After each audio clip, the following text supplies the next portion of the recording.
Right now, joining us in Abuja is the Chief of Defense Staff, General Christopher Musa, who was in Kaduna earlier today to, have an on-the-spot assessment of what happened in that place in Kaduna State.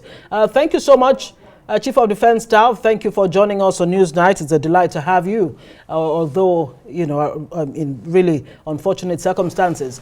First, let me establish, first of all, most armies in the world are known for ground operations, while the Air Force actually are known for air operations.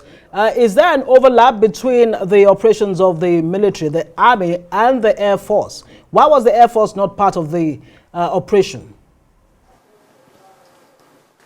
Thank you very much.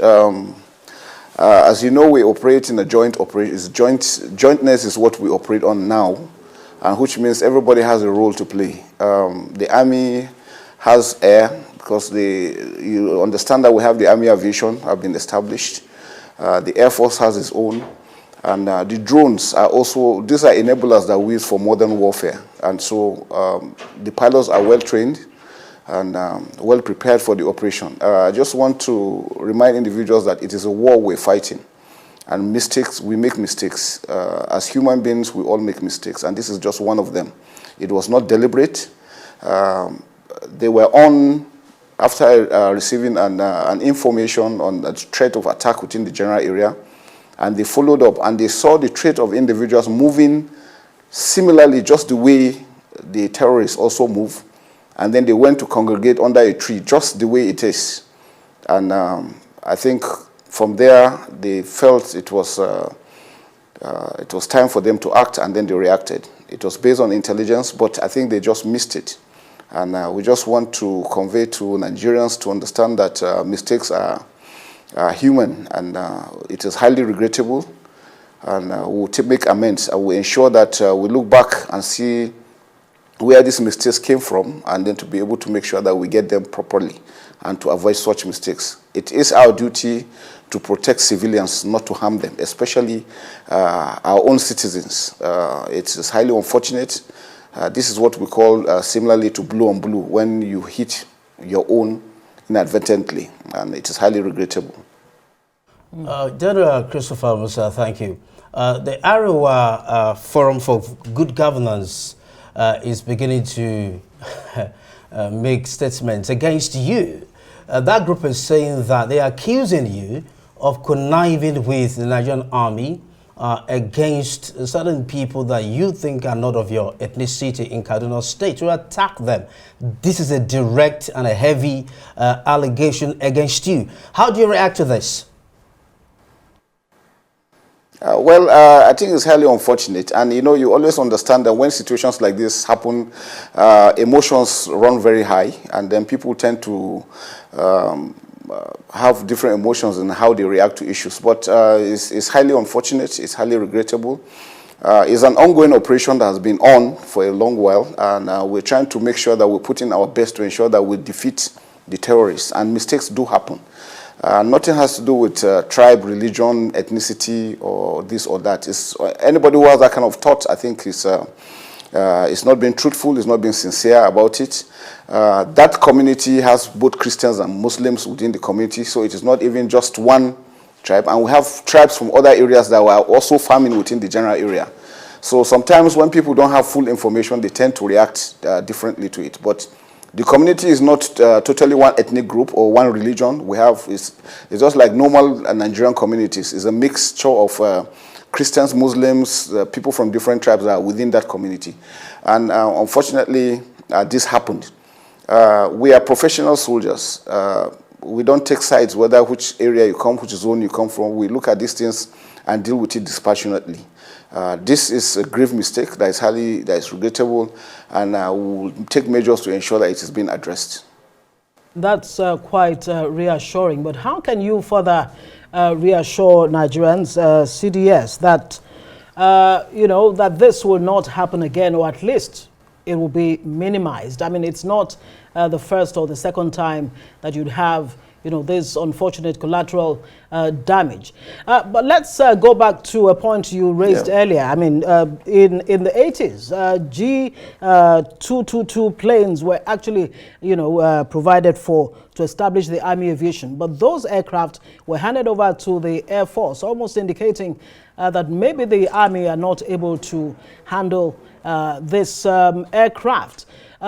Speak to us about why the aircraft were handed over to the Air Force.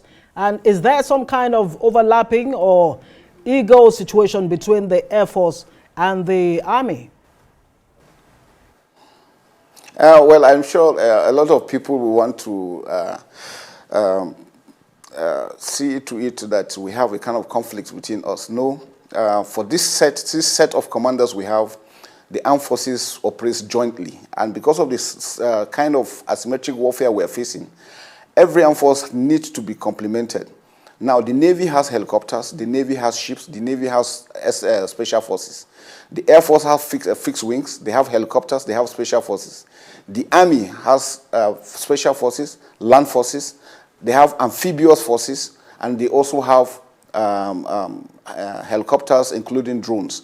Now, in every warfare, drones play strategic importance. They are very, very relevant in what we do. What we need to do now is to scrutinize it more on how we use them and how we will deploy them, and so that we can improve on their capabilities and their actions, because we have seen that it is very, very important to be very detailed. If you remember, I've been the theater commander Operation Hadinka in the Northeast. I was there for 19 months. I just left in January. And we have had series of times, similar situations that we had to call off strikes just because we felt civilians were involved. We had to call off strikes. And I can tell you for free that this operation is prolonged because most times when we go to strike and there are civilians, we have to avoid striking. Otherwise, I mean, if remember during the conventional kind of warfare, Vietnam to be precise, you carpet bomb. We have situations like that, you just go up, but nowadays you have to be very, very precise on what you do, on where you are striking, and because we have precision weapons that we're using. Like I said, this one was followed. If you saw the footage, it was just the way the terrorists used to move. It was the way they used to congregate together. That was what I felt, the pilot felt, and he had to engage. But we're going to review it, and then we're going to make sure that we're more precise in the future. Whatever it is that has happened is highly, highly regrettable. But I want to assure Nigerians that the armed forces is one. We're one team, we're one big family. There is no in-house fighting whatsoever. Together, we are together, and together we handle the situation very well. Yeah, I was actually going to ask if there was a synergy between Nigerian Air Force Aviation and the Nigerian Army. Well, speak to us about the impact. Fantastic. It has never been better. Okay, good. Now, speak to us about the impact this will have on the general fight on terrorism in Nigeria. Yeah, okay. I think it just make us to fine-tune our operations to make sure that it's more precise. And why it is important for us to do that is if we, like I've had a lot of comments from very, very important personalities to the effect that it was deliberate, it was targeted. One thing we should try and avoid is when we don't have full information, we should wait to get details before we react. And it's really unfortunate when you hear very senior individuals talking on things they don't really understand or they don't know anything about. We visited there together with the Minister for State. We visited the hospital. We saw those that were injured. The Chief of Army Staff was there earlier. He had visited the site and had seen what had happened. And so on general time is for us to continue with the operations. This is a setback, but we're bouncing back and bouncing back bullishly. We'll continue to do that because for the terrorists, this kind of negative information, once because all of us are fighting for the hearts and minds of the citizens, they will be happy such a thing is going, and they'll be happy with such comments from such individuals. It will booster them to want to do more, so that they can make sure that they demoralize my troops. And once they demoralize the troops now will not be scared, will be afraid to react, and we don't want that to happen. We want them to be sure what they're doing. We know they have been doing a good job. We want to encourage them to continue to do it, but then we'll be more careful. Quite good to know. But I mean, you did talk about setting in motion an investigation. What window are we looking at? When will the investigations be concluded?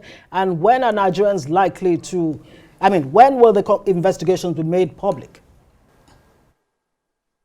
The investigation is starting off immediately, and once we get all the details from the investigation, the public will be informed on the outcome. But I can assure you that the military has remained very, very open, very professional in our conduct. Yes, we do make mistakes. We're humans, but we avoid those mistakes as much as possible. And for Nigerians to continue to support the military, if you denigrate your military, you are only doing it at the ripples, because once you demoralize your troops, they will not be able to act, and we will not want that. Most of us are sitting in our offices and homes. You go home and you sleep well because the military is there sleepless, just to ensure that you go about doing your own business. So I think they deserve some commendation. They deserve some support. And I think all Nigerians should be able to support their military. Absolutely. Before we let you go, CDS, I mean, consistently over the years, security has had the largest chunk in the budget. For 2024, security will be getting about 3 trillion naira. In terms of funding, will you say that the military is well funded, equipped enough to actually push back on the activities of terrorists?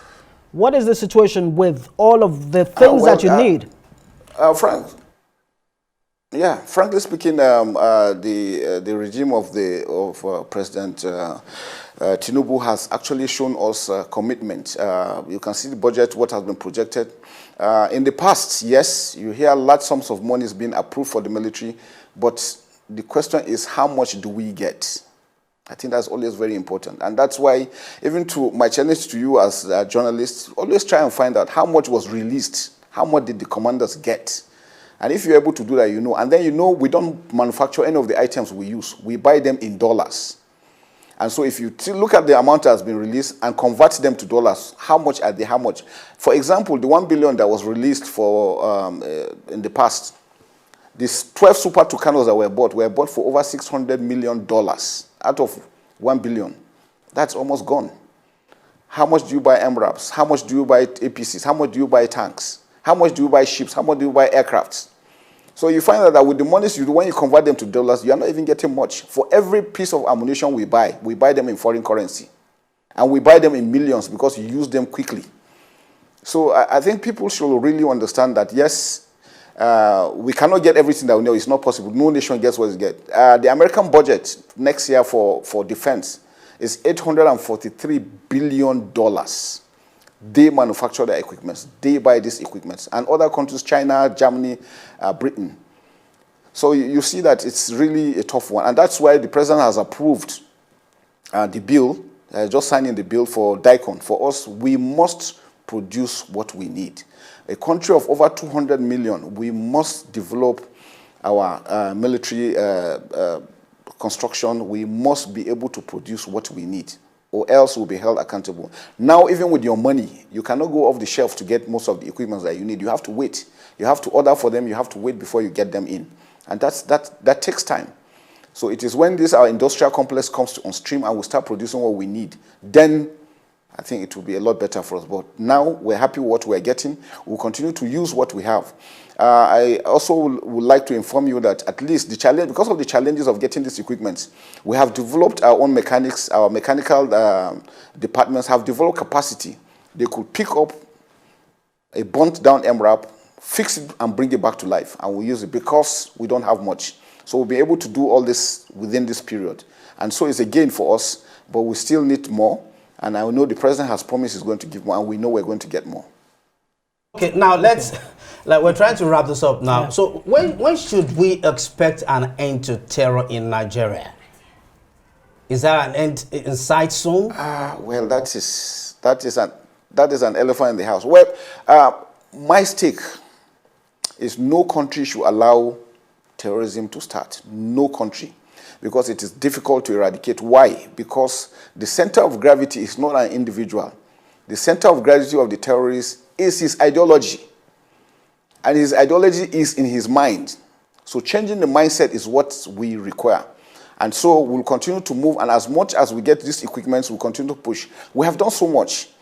We have done so much and we'll continue to do much. We just appeal to all Nigerians to cooperate. Like I always said, security is everybody's responsibility. It's not only for members of the armed forces or the police or the security forces. Everybody has a role to play. I give you my challenge while in the Northeast. Some places you find that there are people that are even supporting them, giving them equipment, giving them food. Every day we fight to stop them from taking fertilizer, from taking urea, from taking things that will make them do IEDs. It's a challenge.